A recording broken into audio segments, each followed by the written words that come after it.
ಸ್ನೇಹಿತರೆ ನಮಸ್ಕಾರ, ನಾನು ನಿಮ್ಮ ಪ್ರೀತಿಯ ಜನಸ್ನೇಹಿ ಯೋಗೇಶ್. ಮೊದಲನೇದಾಗಿ ಜನಸ್ನೇಹಿ ನಿರಾಶ್ರಿತರ ಆಶ್ರಮದ ನೂತನ ಕಾಮಗಾರಿ ಕೆಲಸ ಶುರುವಾಗಿದೆ. ವಿಶೇಷವಾಗಿ ನಿಜವಾಗ್ಲೂ ಭಾಳ ಸಂತೋಷ ಆಗ್ತಾ ಇದೆ. ಇವತ್ತು ನಾವು ಕೆಲಸವನ್ನು ಶುರು ಮಾಡಿ ಮೊದಲನೇ ದಿನನೇ ನಮಗೆ ಒಂದು ಲೋಡ್ ಎಂಸ್ಯಾಂಡನ್ನು ನಮ್ಮ ಅನು ಅಮ್ಮ ಅವರು ತಂದುಕೊಟ್ಟಿದ್ದಾರೆ. ಸ್ನೇಹಿತರೆ ನಮಸ್ತೆ, ನನ್ನ ಹೆಸರು ಅನು ಚಂದ್ರು ಅಂತ, ಯಶವಂತಪುರ. ನಾನು ಇಲ್ಲಿ ಆಶ್ರಮಕ್ಕೆ ಬಂದಿದ್ದೇನೆ. ಜನಸ್ನೇಹಿ ಯೋಗೇಶ್ ಸರ್ ಆಶ್ರಮ ಇದು, ಸೊಂಡೆಕೊಪ್ಪ. ಇಲ್ಲಿ ಬಂದು ದೇವರ ಮಕ್ಕಳು, ತಂದೆ ತಾಯಿಗಳು ಎಲ್ಲ ಒಂದು 200 ಜನ ಇದ್ದಾರೆ. ಅವ್ರಿಗೆ ಮಲಗಲಿಕ್ಕೆ ಜಾಗ ಇಲ್ಲ, ಮತ್ತೆ ಮಳೆ ಬಂದರೆ ನೀರು ಬರ್ತಾ ಇದೆ, ಕುತ್ಕೊಳ್ಳೋಕ್ಕಾಗಲ್ಲ, ಕಷ್ಟ ಇದೆ. ಅದಕ್ಕೋಸ್ಕರ ಜನಸ್ನೇಹಿ ಯೋಗೇಶ್ ಸರ್ ಅವರು ಬೇರೆ ಕಡೆ ಆಶ್ರಮ ಕಟ್ಟಲಿಕ್ಕೆ ವ್ಯವಸ್ಥೆ ಮಾಡ್ತಾ ಇದ್ದಾರೆ. ಅದಕ್ಕೋಸ್ಕರ ನಮ್ಮ ಕೈಲೇ ಸಹಾಯ, ನಮ್ಮ ಸ್ನೇಹಿತರು, ನಮ್ಮ ತಂದೆ ತಾಯಿಗಳು, ನಮ್ಮ ಅಣ್ಣ ತಮ್ಮದಿರು ಎಲ್ಲ ಸೇರಿಸಿ ನಮ್ಮ ಜೊತೆ ಕೈ ಜೋಡಿಸಿದ್ದಾರೆ. ನಾವೆಲ್ಲ ನಮ್ಮ ಕುಟುಂಬ ಸಮೇತ ಸ್ನೇಹಿತರುಗಳು ಎಲ್ಲರೂ ಸೇರಿ ಹೆಲ್ಪ್ ಮಾಡ್ತಾ ಇದ್ದೀವಿ. ನಿಮ್ಮ ಕೈಲಾಗಿದ್ದು ನೀವು ಸಹಾಯ ಮಾಡಿ. ಬನ್ನಿ, ಒಂದ್ಸಲ ಆಶ್ರಮಕ್ಕೆ ಬಂದು ಈ ತಂದೆ ತಾಯಿಗಳನ್ನ ನೋಡಿ ನಿಮಗೆ ಅನಿಸುತ್ತೆ ನಾವೇನು ಮಾಡಬೇಕು ಅಂತ.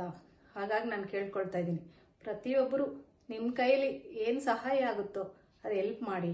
ಸಿಮೆಂಟ್ ಆಗ್ಬೋದು, ಎಂಸ್ಯಾಂಡ್ ಆಗ್ಬೋದು, ಮತ್ತು ಇಟ್ಟಿಗೆ ಆಗ್ಬೋದು, ಕಂಬಿ ಆಗ್ಬೋದು. ನಿಮ್ಮ ಕೈಲಿ 10 ರೂಪಾಯಿ, 100 ರೂಪಾಯಿ, 1000 ರೂಪಾಯಿ ದೇವರು ನಿಮ್ಗೆ ಏನು ಶಕ್ತಿ ಕೊಟ್ಟಿದ್ದಾರೋ ಅದು ಕೊಟ್ಟು ಜನಸ್ನೇಹಿ ಯೋಗೇಶ್ ಸರ್ ಅವ್ರ ಆಶ್ರಮಕ್ಕೆ ಹೆಲ್ಪ್ ಮಾಡಿ. ಆ ತಂದೆ ತಾಯಿಗಳಿಗೆ ಮಳೆ ಬಾರ್ದಂಗೆ, ನೆನೆಯಿದ್ದಂಗೆ ಮಲ್ಕೊಳ್ಳಿಕ್ಕೆ ಜಾಗ ಬೇಕು, ಇದು ವ್ಯವಸ್ಥೆ ಮಾಡ್ಕೊಳ್ಳಿ ಅಂತ ನಾನು ಕೇಳ್ಕೊಳ್ತೀನಿ. ನಮಸ್ತೆ. ಸೊ ಅನು ಅಮ್ಮ ಅವರಿಗೆ ನನ್ನ ಕಡೆಯಿಂದ ಹೃದಯಪೂರ್ವಕವಾಗಿ ಧನ್ಯವಾದಗಳು. ಭಗವಂತ ಅವರಿಗೆ ಆಯಸ್ಸು, ಆರೋಗ್ಯ, ಸುಖ, ಶಾಂತಿ, ನೆಮ್ಮದಿ ಎಲ್ಲವನ್ನ ಕಣಿಸ್ಲಿ.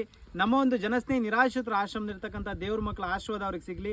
ವಿಶೇಷವಾಗಿ ನಾನು ಪ್ರೀತಿಸಿ ಆರಾಧಿಸುವಂಥ ಶನೇಶ್ವರ ಸ್ವಾಮಿಯರ ಆಶೀರ್ವಾದ ಸಿಗಲಿ. ಏನು ಹೇಳ್ಬೇಕಂತ ಗೊತ್ತಾಗ್ತಿಲ್ಲ ಅಮ್ಮ. ನಿಮ್ಮ ಒಂದು ಸಹಾಯಕ್ಕೆ ನಾವು ಯಾವಾಗಲೂ ಚಿರಋಣಿಯಾಗಿರ್ತೀವಿ. ಮಗ ಏನಾದರೂ ಕಷ್ಟಪಡ್ತಿದ್ರೆ ಮೊದಲನೇದಾಗಿ ತಾಯಿದು ಆಶೀರ್ವಾದ ಸಿಗಬೇಕು ಅಂತ ಹೇಳ್ತಾರಲ್ಲ, ಆ ರೀತಿ ಅನು ಅಮ್ಮ ಅವರು ಮೊದಲನೇ ಹೆಜ್ಜೆಗೆ ನಮಗೆ ಒಂದು ಸಪೋರ್ಟ್ ಮಾಡಿರೋದು ನಿಜವಾಗ್ಲೂ ಭಾಳ ಸಂತೋಷ ಆಗುತ್ತೆ, ತುಂಬ ಖುಷಿಯಾಗುತ್ತೆ. ನಿಮ್ಮ ಒಂದು ಹೃದಯವಂತಿಕೆಗೆ ಮತ್ತು ನಿಮ್ಮ ಒಂದು ಈ ರೀತಿ ಒಳ್ಳೆಯ ಮನಸ್ಸಿಗೆ ನನ್ನ ಕಡೆಯಿಂದ ಕೋಟಿ ಕೋಟಿ ನಮಸ್ಕಾರ. ನೀವಿವತ್ತು ಒಂದು ಲೋಡ್ ಎಂಸ್ಯಾಂಡನ್ನು ಕಳಿಸ್ಕೊಟ್ಟಿದ್ದೀರಾ. ಇದು ಸೂರ್ಯ ಚಂದ್ರ ಇರೋವರೆಗೂ ಶಾಶ್ವತವಾಗಿ ಇಲ್ಲಿರುತ್ತೆ. ಸೊ ನೀವು ಮಾಡಿದಂಥ ಸಹಾಯ ಆ ಭಗವಂತನಿಗೆ ಪ್ರೀತಿ ಆಗುತ್ತೆ ಅಂತ ಹೇಳಕ್ಕೆ ಇಷ್ಟಪಡ್ತೀನಿ. ನಿಮಗೆ ಭಗವಂತ ಆಯುಷ್ಯು, ಆರೋಗ್ಯ, ಕೀರ್ತಿ, ಸಂಪತ್ತು ಎಲ್ಲವನ್ನ ಕಣಿಸ್ಲಿ.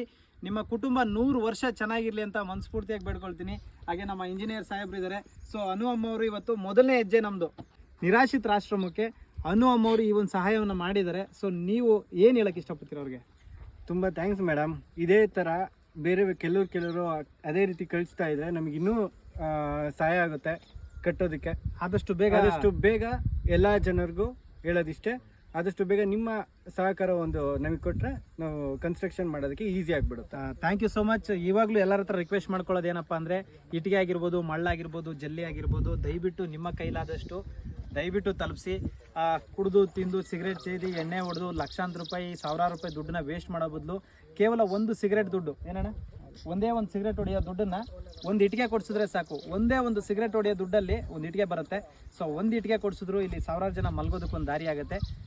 ನಿಜವಾಗ್ಲೂ ಹ್ಯಾಟ್ಸಪ್ ಅಮ್ಮ. ಅನು ಅಮ್ಮ ಅವರಿಗೆ ನನ್ನ ಕಡೆಯಿಂದ ಹೃದಯಪೂರ್ವಕವಾಗಿ ಧನ್ಯವಾದಗಳು. ಅವ್ರು ಮಾಡಿರೋ ಸಹಾಯ ಬರೀ ಬಿಲ್ಡಿಂಗ್ ಕಟ್ತಾ ಇದ್ದೀವಿ ಅವಾಗ ಸಹಾಯ ಮಾಡಿದ್ದಾರೆ ಅಂತ ಅನ್ಕೊಳಕ್ಕೆ ಹೋಗಬೇಡಿ.